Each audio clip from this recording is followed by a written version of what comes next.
Tamoios, tenho 17 anos. Olá, meu nome é Robson Sávio, eu sou professor universitário na PUC Minas, tenho 47 anos. Meu nome é Mariana da Costa Linhares, tenho 26 anos, eu sou estudante de História. Fala galera, eu sou Raul Ciorini, a gente está aqui no campus da PUC Minas, no Coração Carístico. Meu nome é Fidelis Alcântara, eu tenho 42 anos, sou formado em Publicidade e Propaganda pela PUC e trabalho com redação publicitária.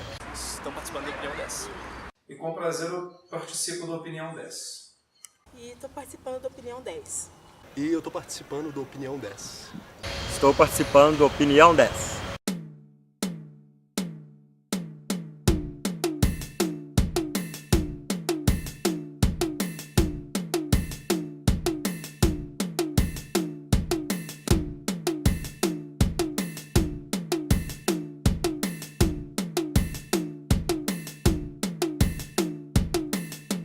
O tema que eu escolhi para a gente conversar hoje é sobre comunismo. É um tema polêmico. Ok, acho que é um tema interessante. Comunismo. Bom, Comunismo. Nossa.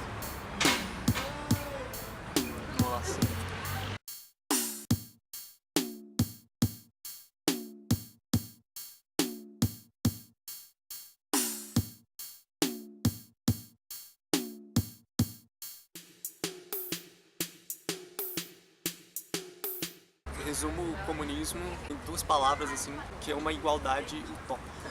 Não creio que os processos de consciência do indivíduo dentro da sociedade tenham chegado a um ponto que nós possamos tornar todos iguais. Nós possamos dizer que nós estamos num processo de igualdade.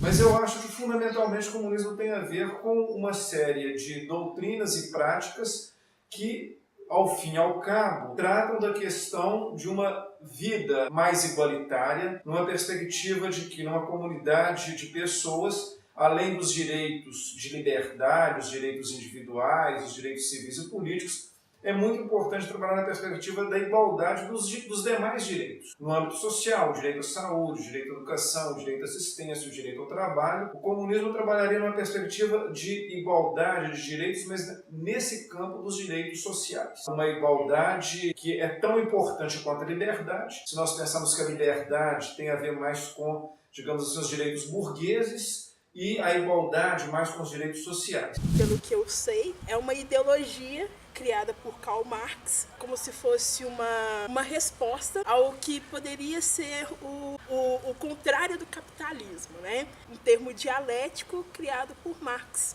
basicamente. teve-se várias opiniões sobre o que é o comunismo e, na verdade, o comunismo é um conceito, né? É um conceito que ele é formado filosoficamente, cientificamente pelo Marx e pelo Engels, assim. Muito embora a palavra já existia antes, mas o conceito que eles dão é um conceito novo. Não é opinião, eu acho que a primeira coisa que nos cabe é não ter opinião sobre o que é o comunismo. Vamos saber o que é o comunismo. E a partir disso vamos ter as nossas opiniões a partir do momento que sabemos o que é o comunismo. O comunismo, para mim, é uma sociedade sem classes sociais, onde todos têm os mesmos direitos e a diferença entre as pessoas não está na sua fonte de renda ou no seu tipo de trabalho, mas sim nos seus comportamentos sociais.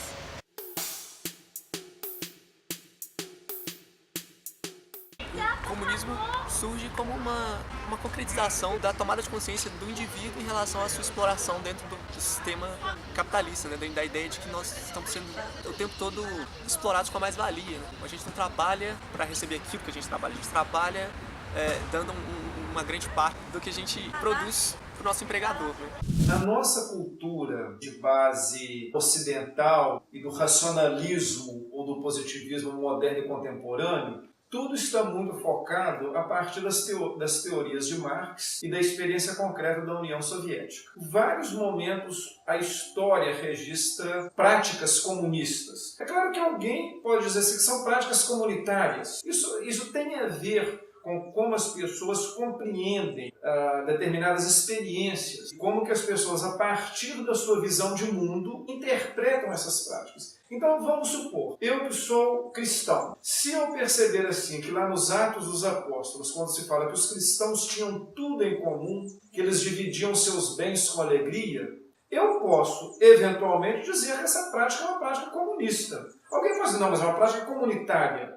Depende. Se eu tirar todo o preconceito que existe em relação à palavra comunismo, que tem a ver com ideologias que aconteceram a partir dos séculos 18 e 19, e pensar que são práticas de vivência comum, eu posso dizer que aquela experiência lá era uma experiência comunista. Não pensando num regime político e ideológico, mas numa experiência de vida em comum, de partilha. Quando eu vejo, por exemplo, uma tribo, dita indígena, por que lá tem uma experiência de vida? É uma experiência de vida em comum. É uma experiência de vida comunitária? É uma experiência de vida comunista? É uma experiência de vida socialista?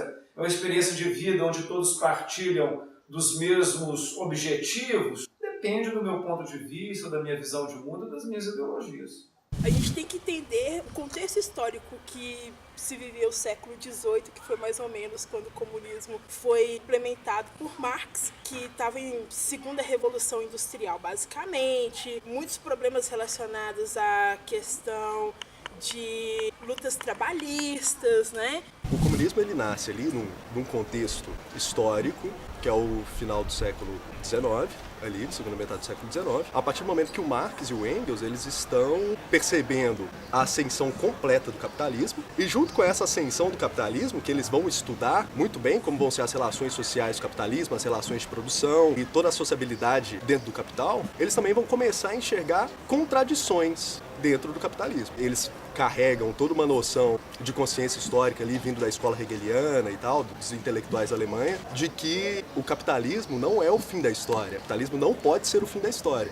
Então tem que ter uma resposta para o capitalismo. E as ideias do comunismo vão nascer, então, a partir de respostas a essas contradições do capitalismo. O comunismo é a única coisa que vai falar, olha, o capitalismo não é o fim da história, a gente pode pensar uma sociedade para além do capital, só que isso vai se dar a partir de um processo, e a gente vai ter que estudar esse processo. Então, no final das contas, a máxima do comunismo seria uma sociedade sem Estado e uma sociedade que superou a luta de classes. Eu não sei ao certo de onde surgiu o comunismo, mas eu conheço Marx, com o livro Capital, onde ele começa a mostrar as contradições do capitalismo, a questão da mais-valia, por exemplo, que é o tanto que o patrão ganha nas costas do empregado. E ele discute toda essa sociedade de classe, onde a burguesia, a parte dos patrões, tem total controle dos meios de produção e dos salários e, consequentemente, da vida do proletariado.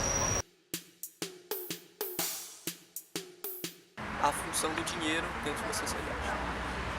O capitalismo, ele parte de um pressuposto em que as pessoas se organizam através de formas de produção. Essa forma de produção se dá através do trabalho, da venda do trabalho, da exploração do trabalho de alguma forma. O capitalismo sempre pressupõe uma noção de desigualdade. Ele sempre trabalha na perspectiva de patrões e empregados, ricos e pobres, quem tem e quem não tem. Mesmo sistemas capitalistas que avançaram muito, por exemplo, no estado de bem-estar social, como a experiência europeia, a partir da Segunda Guerra, do pós-guerra, que não somente garante as liberdades burguesas, as liberdades individuais, mas também a ampliação do estado de bem-estar social, mesmo assim, essas experiências, elas mostram níveis diferentes de desigualdade entre as pessoas. Por sua vez, o comunismo tentou trabalhar na experiência de igualdade, não somente das liberdades, mas também da igualdade de direitos, no acesso a todos os direitos. Então, quando você pega a experiência da União Soviética e outros países, mesmo a experiência de Cuba, você tem sociedades que elas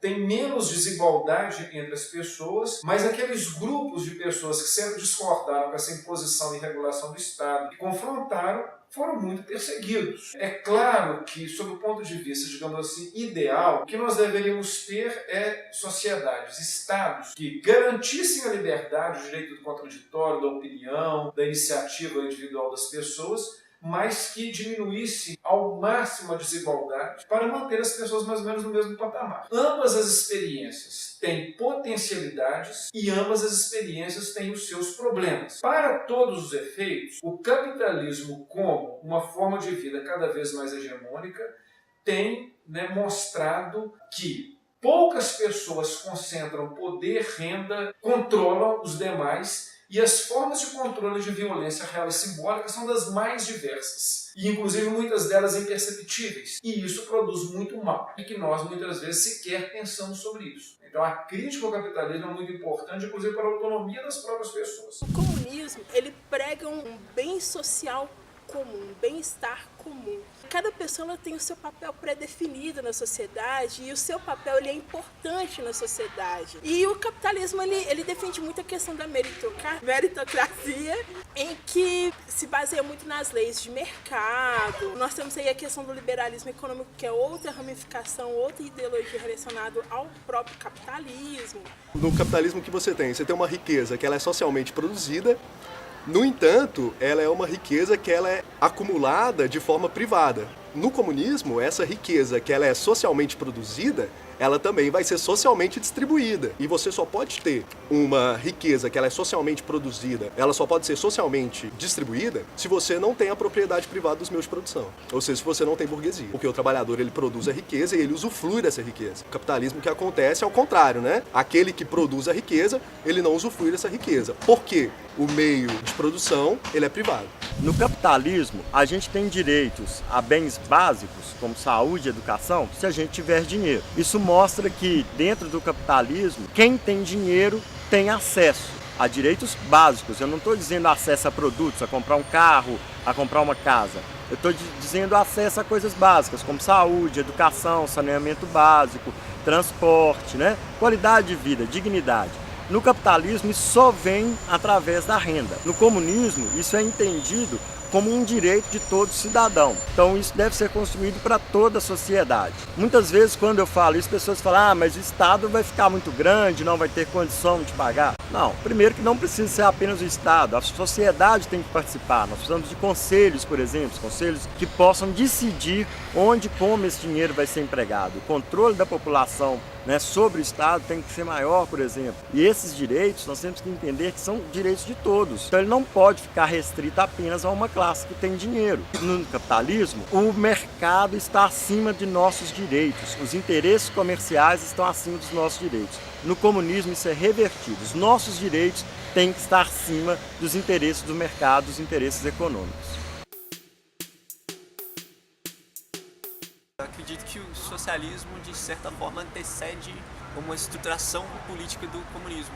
É quase que uma tomada de consciência, ainda mais linear, ainda menos dividida, né? Como você vê em Cuba, um médico come ovos, um pedreiro come ovos. Um indivíduo que quer fazer N faculdades, o indivíduo vai fazer porque o Estado vai providenciar. O que é o socialismo? O socialismo ele seria uma espécie de domesticação do comunismo mais radical. Uma forma de você consolidar um modo de vida no qual os princípios da igualdade de direitos possam se associar aos princípios das liberdades individuais e garantir para o conjunto das pessoas esses dois pressupostos. É como se o socialismo fosse uma maneira menos firme da imposição de modos de governo. O socialismo foi derivando experiências de social-democracia, né, em sociedades capitalistas, para tentar conciliar essas duas questões, liberdades individuais e a questão dos direitos sociais, econômicos. O comunismo não deriva no socialismo e vice-versa, mas na verdade são duas práticas, dois modos de vida, duas formas de organização da sociedade que tentam, digamos assim, priorizar a questão da igualdade de direitos. O comunismo, ele realmente, de fato, nunca existiu. O que existiu até hoje foram regimes socialistas. O que muita gente lê, né, do Marx, que é o Manifesto Comunista, o socialismo ele seria uma ponte entre o capitalismo para o comunismo, né? Marx acreditava, basicamente, que o comunismo ele só iria acontecer em sociedades onde o capitalismo ele já fosse muito bem desenvolvido. Ele acreditava que o capitalismo iria acontecer na Inglaterra, não na Rússia, que foi aonde aconteceu. Que a Rússia era um país extremamente pobre e basicamente feudal em pleno início do século XX. O que aconteceu ali foi uma espécie de socialismo, foi uma espécie de transição. Talvez, se lá fosse uma sociedade desenvolvida economicamente falando, tanto quanto a Inglaterra, talvez lá tivesse chegado ao comunismo real, em que Marx defendia. O próprio comunismo, ele prega que tem que ter os papéis da sociedade muito bem definidos, porém, não existe Estado. E não existir Estado é algo que é extremamente importante nesse momento de você entender qual a diferença entre comunismo e socialismo. O socialismo ele é algo que está entre o comunismo e entre o capitalismo. Por quê? Ele ainda é uma sociedade que precisa de um Estado, então por isso que não é o comunismo não tem Estado, é uma ausência de Estado. No entanto, no capitalismo, os interesses que regem o Estado são os interesses da burguesia, que é os interesses de uma pequena parcela da população. E no socialismo, esse Estado defenderia os interesses da maioria, seria aí, portanto, os interesses do proletariado.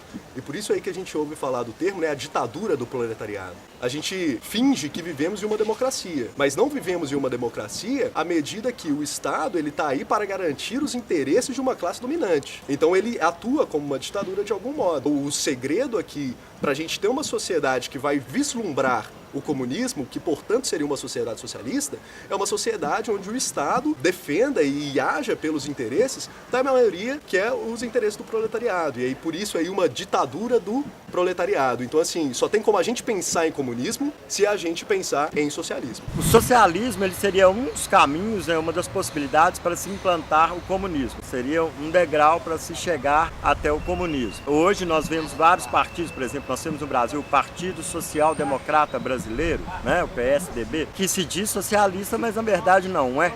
Nós temos várias siglas aí que se dizem socialistas. Eles fazem isso porque o processo, né, o pensamento do Partido Socialista Democrático Alemão, no início do século passado, ele mostrava que era necessário a sociedade se industrializar, um parque industrial bem montado, para depois ser feito, né, a transformação comunista, ou, né, levar a sociedade até o comunismo. O que acontece nessa lógica é que nunca chega-se ao ponto de dividir. A indústria se desenvolve, cresce, mas nunca chega ao ponto de dividir isso com toda a sociedade. Muitas vezes os partidos se dizem socialista, levam o nome de socialista, mas não trabalham com o conceito real do socialismo. Não trabalham na busca de uma sociedade mais igualitária ou na defesa dos direitos.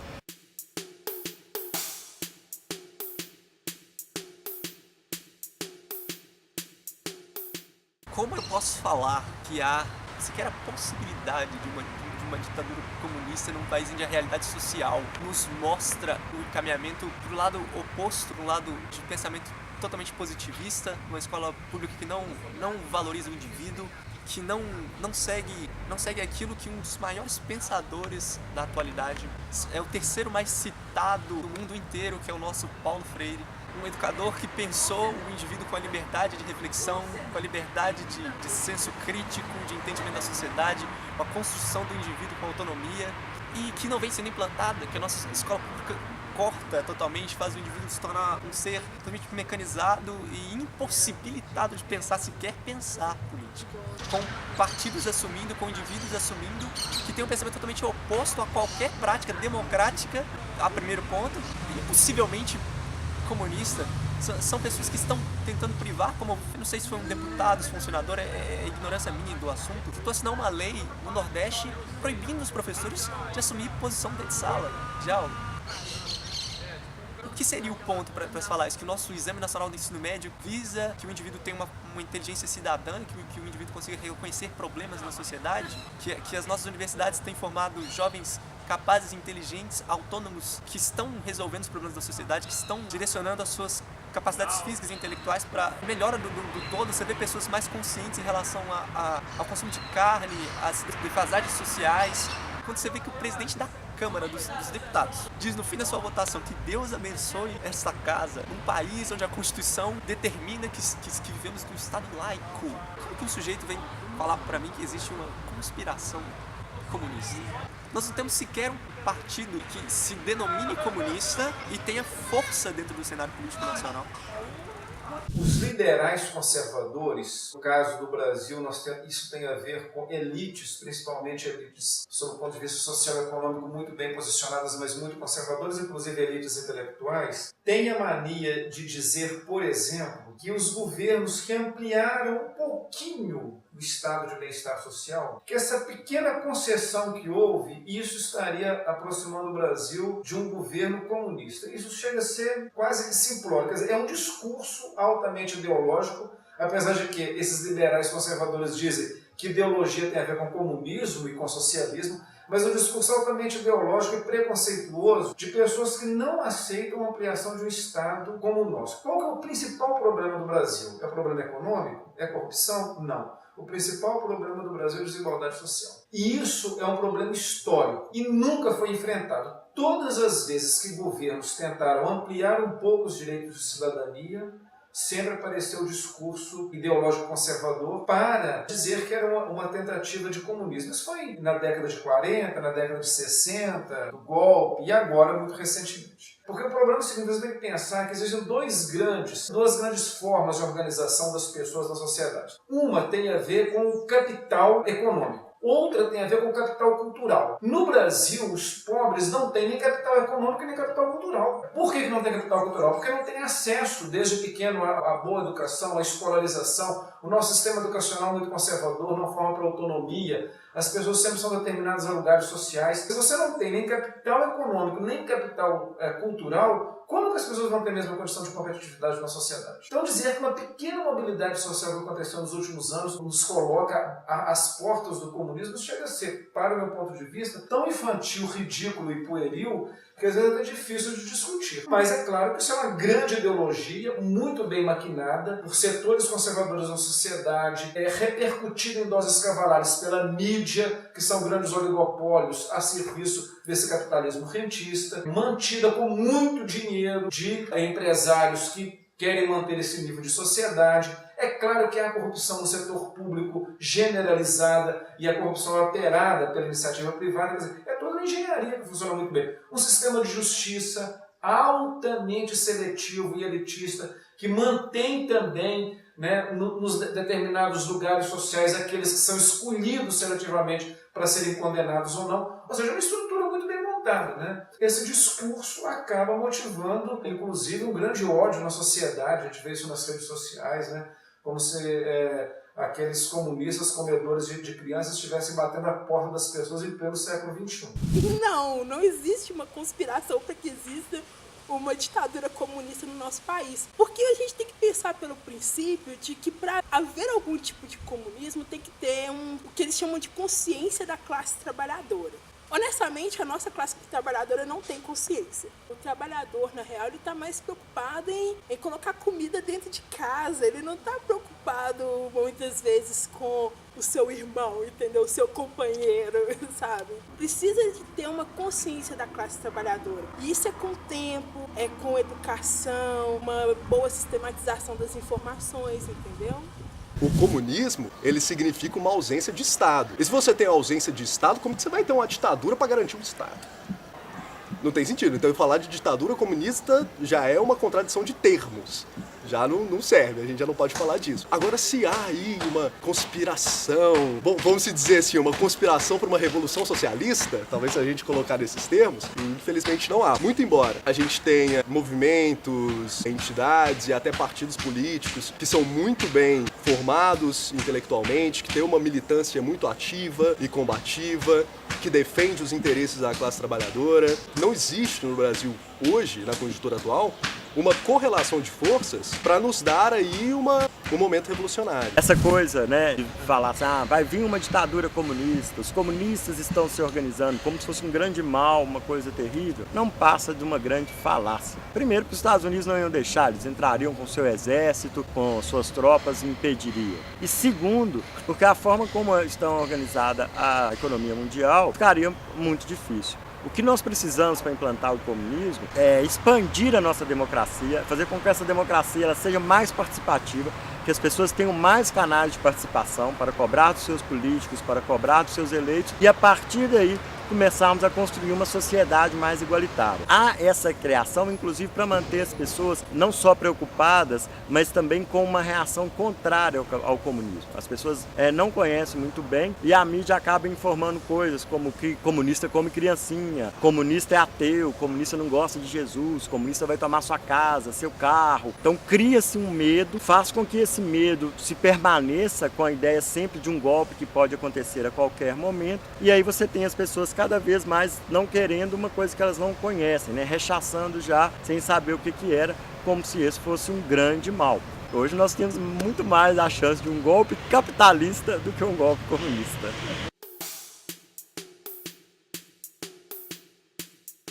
Quando você fala que o governo está fazendo o papel de pai e mãe em relação ao indivíduo, quando ele está cedendo direitos sociais, que é a capacidade do indivíduo comprar um arroz, um feijão, ele ter energia elétrica em casa, ele conseguir adquirir um ou outro produto, assistencialismo social, o governo ser assistencialista, o governo estar presente na economia e presente colaborando com o indivíduo para o crescimento da sociedade não é sinônimo de comunismo.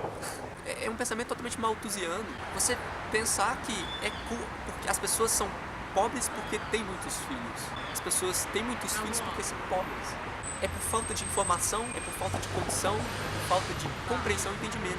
E é o papel do governo, do Estado, ceder direitos para que essas pessoas possam ter escolha, as pessoas possam ter outras oportunidades, que elas possam ingressar numa escola, que elas possam ter acesso a uma universidade. Isso não é sinônimo de comunismo, é o básico da vida. Você conseguir olhar para o outro e falar, ele merece tanto quanto eu, e você buscar igualdade na sua forma mais básica, que é o salário mínimo. O salário mínimo então também é comunismo, porque nós estamos dando um salário básico para todas as pessoas. É uma forma de não sermos explorados como já fomos. Se não tomarmos consciência de que existem pessoas que não têm acesso a diversos meios, a diversas opções como nós temos, e que essas pessoas não merecem, que as pessoas têm que conquistar, eu só fico movido, eu fico totalmente revoltado. Eles não são governos comunistas e sequer são governos socialistas. Desde a Constituição Federal de 1988, sob o ponto de vista formal, a Constituição ela vai garantir que crie condições para a montagem de um estado de bem-estar social nos modelos da social-democracia que aconteceu, por exemplo, no pós-guerra na Europa. As elites intelectuais, econômicas, sociais, religiosas, jurídicas, que sempre dominaram o Brasil, sempre também seguraram a ampliação desse Estado democrático de direito, que é uma bela formalidade. A partir de 88, nós tivemos uma ampliação gradual desse Estado de Direito no Brasil. Na origem do PSDB está esse partido que, durante a ditadura militar, era um partido muito interessante, né, que era o partido que contrapunha a Arena, formado por intelectuais e por militantes, mas desde o período de redemocratização já começa a ser povoado por antigos membros da Arena, desses caciques regionais do PMDB, e parte deles passa para o PSDB. Mas o PSDB surge como uma ideia da social-democracia. Só que na experiência de fato do governo Fernando Henrique Cardoso,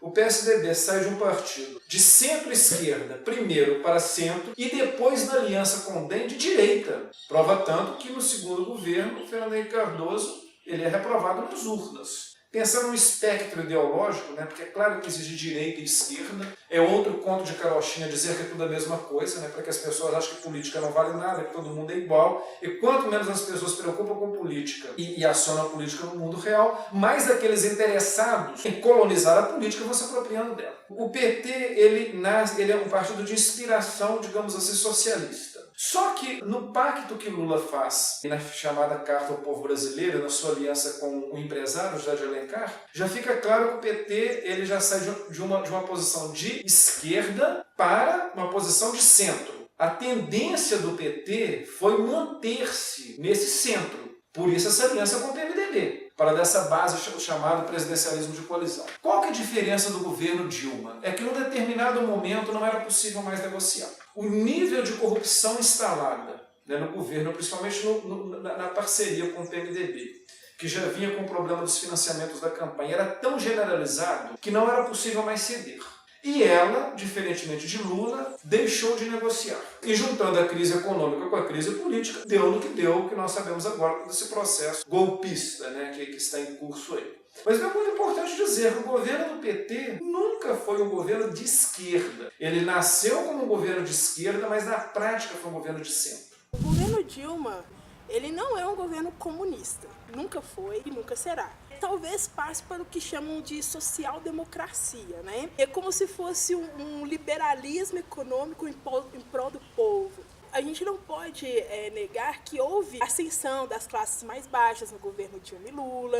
O pobre ele teve mais acesso à universidade. Eu não estaria na universidade se não fosse pelo ProUni, por exemplo. Muita gente não estaria, né? Só que, para que isso acontecesse, eles tiveram que se aliar a partidos que são de extrema direita, PP, PR, o que hoje eles chamam de partidos do centrão, né? PRB também, que é inclusive da Igreja Universal do Reino de Deus, enfim. E agora nós temos esse governo Temer, fora Temer, antes de mais nada, que está tentando vir com essa desculpa de que precisa melhorar a nossa economia. Isso eu acho que é importante a gente salientar, que se não fosse por causa da nossa classe política, o nosso país ele teria o potencial de realmente ser um dos melhores países do mundo. Não tem como uma sexta economia do mundo, até pouco tempo atrás, agora está a oitava, se eu não me engano, tá do jeito que a gente está e só está por causa deles, entendeu? A nossa classe política não existe ideologia nenhuma. O que eles querem saber é de poder, poder pelo poder. E isso equivale para os partidos de esquerda e partidos de direita, o que são considerados partidos de direita e partidos de esquerda. Eu não considero o PT nem mesmo um partido de esquerda, muito menos um governo de esquerda. Tudo bem, o PT em 89 tinha uma frente de esquerda muito ampla defendendo o PT e os interesses dele realmente eram interesses que iam de encontro aos interesses da classe trabalhadora e tudo e tal. É um partido que nasce assim. Mas, quando o Lula toma posse, né, em janeiro de 2003, lança lá a Carta aos Brasileiros, que poderia ser muito bem definida como Carta aos Banqueiros, né? Eu acho que é até uma tradução melhor. O que o PT tá falando ali? Basicamente, né? Então, galera, desculpem vocês que fizeram campanha pra gente nesse tempo todo, pensando que nós fôssemos realmente o partido que vai atender todos os interesses da classe trabalhadora aí, e talvez uma perspectiva socialista e tal. Mas olha só, na verdade não é bem isso não. O que a gente vai fazer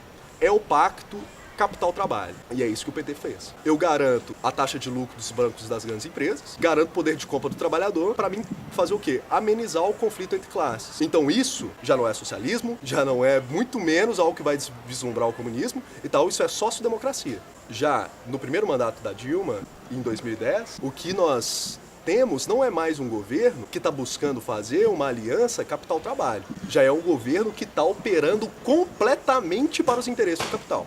Então, de forma nenhuma, pode ser chamado de um governo socialista, de um governo comunista, de um governo de esquerda. Não, isso é balela, isso é mentira. O atual governo brasileiro, ele não é comunista, ele nem é socialista e eu ouso dizer mais, ele nem é de esquerda. Apesar do partido se dizer de esquerda, o PT, e mesmo o PMDB são partidos de esquerda, mas eles usam uma política econômica de direita, uma política econômica neoliberal, onde eles garantem lucro dos bancos, garantem empréstimos para grandes empresas, como mineradoras, para o agronegócio. Ele está fomentando setores da economia que são extremamente capitalistas. Ele está reforçando o modelo neoliberal. A ideologia política que temos hoje no Brasil é a democracia e a economia dela é capitalista. Essa democracia capitalista, de certa forma, é muito injusta pelo simples fato de que quem tem mais dinheiro consegue eleger mais representantes. Então nós temos uma Câmara de Deputados federal ou um Senado hoje que ele representa muito mais as oligarquias rurais, muito mais as multinacionais internacionais, as mineradoras, do que o povo em si. Nós não vemos pessoas comuns da sociedade lá, nós vemos um grupo de pessoas que é financiada e montada pelos esses grandes negócios. O nosso sistema de governo democrático, ele é totalmente corrompido pelo sistema capitalista.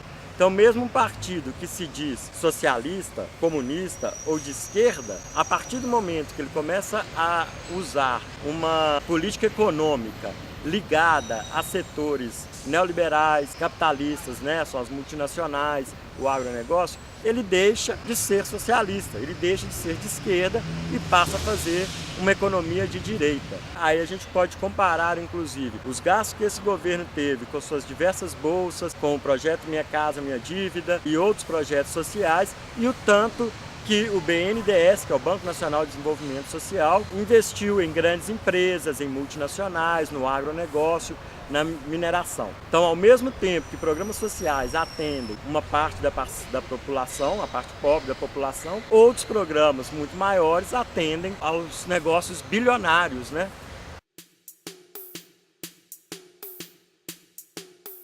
A ameaça maior e evidente, presente, atual e real é termos políticos falando do Brasil com ideologias fascistas, com uma moral que fere e ofende a democracia, fere e ofende os indivíduos todos os dias. Não sei se eu posso falar deputado, não sei se eu posso falar uma pessoa. A última coisa que eu posso falar é um humano que diz que uma outra representante política merece ser estuprada. Um indivíduo que menospreza, que não consegue ver o outro como o mesmo, o outro sempre como o outro. Que você vê um presidente de uma bancada evangélica que é capaz de dizer que o homossexualismo é uma doença, um indivíduo que tem o poder de alterar as leis fundamentais do funcionamento de uma nação, que tem um discurso xenofóbico, homofóbico, racista, machista. Eu acho que esse é o real problema do nosso país. O comunismo está muito distante de ser um problema, além de estar muito distante de ser uma realidade.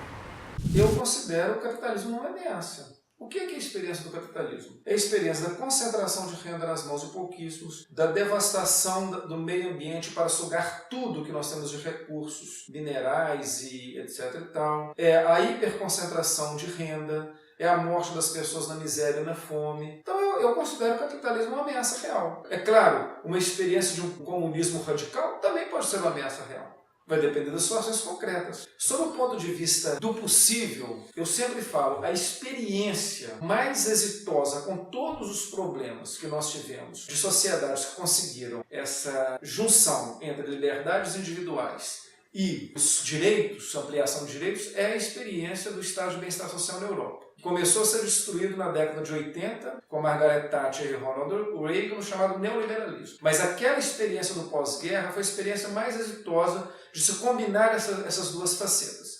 Não é nem comunismo e nem o capitalismo radical. O capitalismo radical, por exemplo, é o capitalismo dos Estados Unidos, que se todo mundo consumisse da mesma forma que o americano consome, em 30 anos o mundo acabaria, porque não teria mais recursos naturais. Eu não considero o comunismo uma ameaça. O ser humano ele não está preparado para o comunismo. Nós somos muito individualistas, nós somos muito egoístas, egocêntricos, e o comunismo ele exige muito desprendimento. A nossa cabeça atual, ela não pensa dessa forma muito desprendida. É tudo um processo, é muito gradual, é algo que é com o tempo, sabe? Mas eu não acredito que seja uma ameaça. Muito pelo contrário, eu acho que seria uma solução até interessante. Seria realmente o diferente, o contraditório do que acontece atualmente.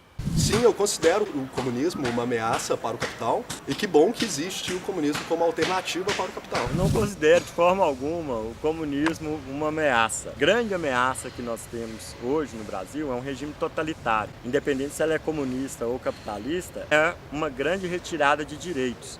Se temos um Estado totalitário, se temos uma democracia muito centralizadora e que dificulta a participação popular, isso é muito mais sério, isso me preocupa. Eu me sinto muito mais ameaçado quando deputados chegam falando contra os direitos das minorias, os direitos das mulheres, direitos negros ou direitos LGBTs, isso me ameaça muito mais do que se tivéssemos uma tentativa ou um golpe comunista. Precisamos, antes de tudo, independente do sistema político que adotamos, se é capitalismo, se é socialismo ou comunismo, nós precisamos antes de garantir direitos. Nós precisamos ter a certeza que todas as crianças vão conseguir chegar à escola de qualidade, que todos vão ter acesso à saúde, acesso à água, que hoje, por exemplo, está escasseando, está virando um grande problema. Quem diria no Brasil, um país que tem tantos rios, tanta água, nós começaríamos a nos preocupar de faltar água em nossas casas. A água é um direito fundamental de qualquer cidadão. Me preocupa muito mais, e acredito que é muito mais sério, esses ataques aos nossos direitos, a nossa perca de autonomia sobre as nossas águas, sobre os nossos minerais, sobre o nosso solo, do que um outro sistema político.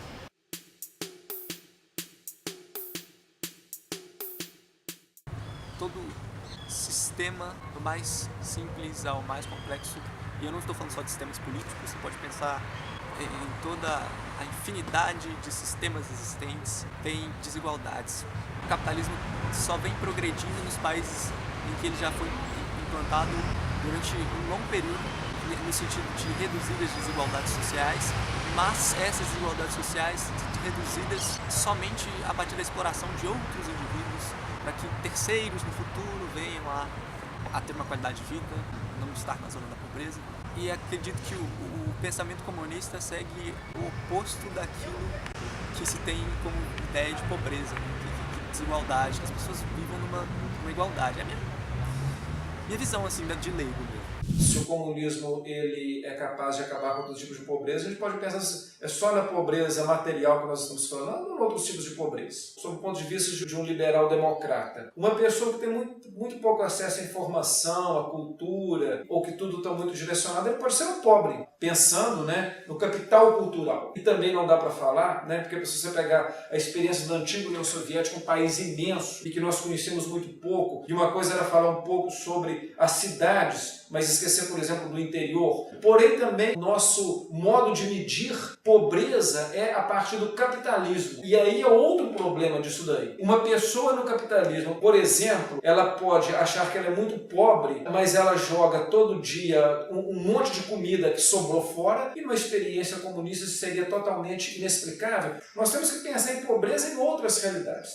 Se for o comunismo pensado realmente por Marx, desenvolvido através do tempo e tudo mais, o comunismo ele pode erradicar sim a pobreza. Eu não acho que a nossa sociedade ela possa caminhar para isso um dia. É muita ingenuidade pensar nisso. Eu acredito que possa sim erradicar a pobreza, porque o capitalismo não conseguiu erradicar a pobreza, quem sabe o comunismo no próximo dia, né? Não? Para todo mundo que leu Marx, sabe ali que o Marx vai falar que só seria possível uma revolução socialista que vislumbrasse o comunismo a partir do momento que o capitalismo estivesse plenamente desenvolvido. Essa forma de produção tem as suas benesses? Tem. E tem as suas contradições que precisam ser superadas. E aí ele vai chamar a atenção, olha, a gente só vai dar conta de superar essas contradições por via de uma revolução socialista a partir do momento que o capitalismo estiver plenamente desenvolvido. O pleno desenvolvimento do capitalismo significa o pleno desenvolvimento das riquezas. Então é preciso socializar essas riquezas. Então o capitalismo está no auge. Você passa aí por um momento revolucionário do socialismo. E aí você vai socializar as riquezas do capitalismo. Se você propõe uma revolução proletária num país onde esse capitalismo não está plenamente desenvolvido, o que você vai socializar? A miséria.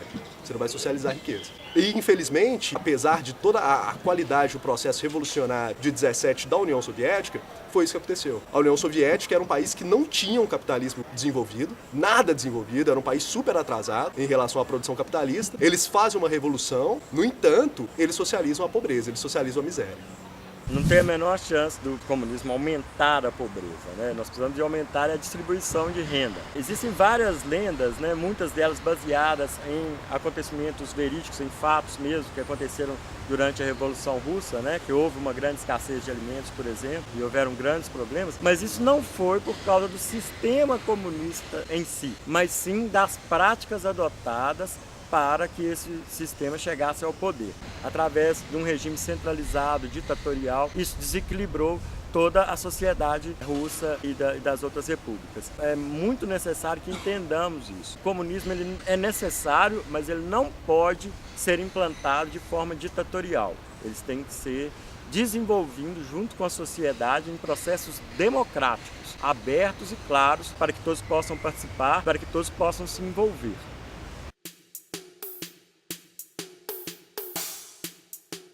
Eu não acredito atualmente em uma sociedade totalmente democrática.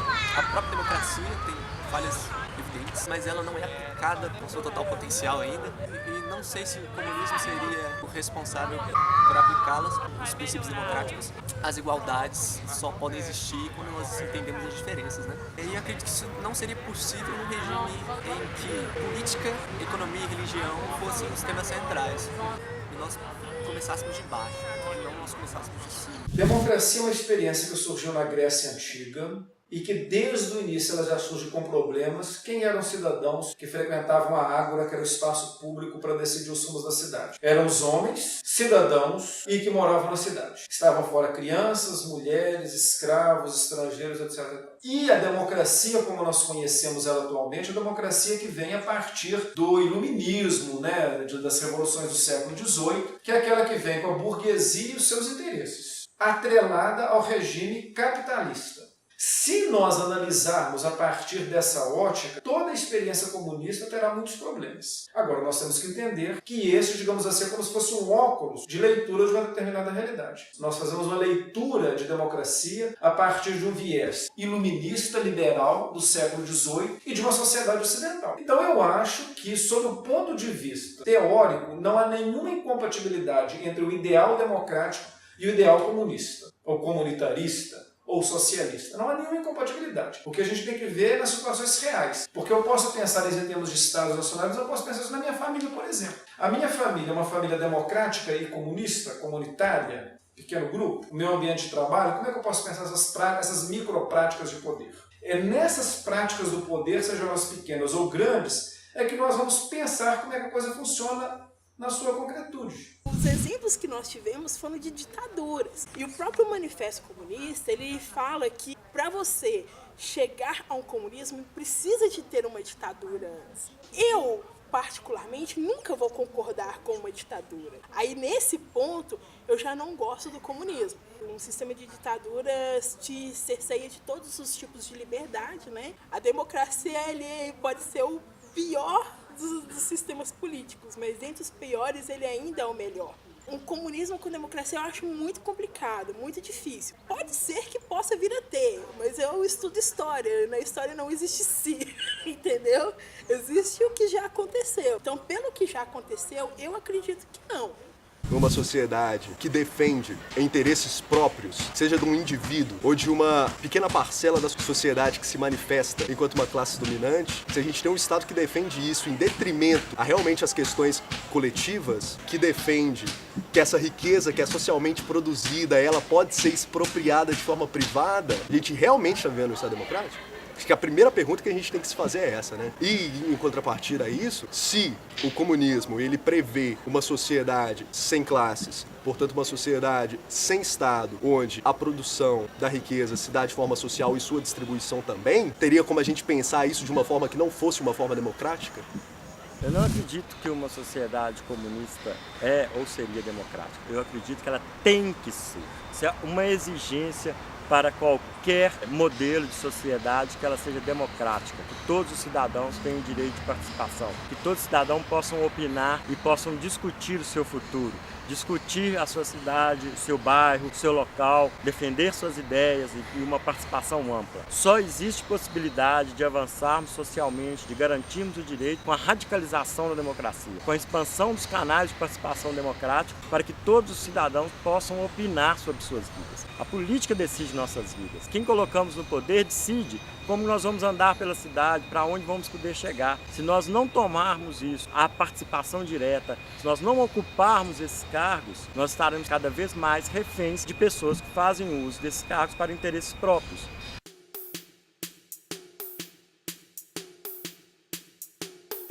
Não sou satisfeito com o capitalismo e não sonho com uma sociedade comunista.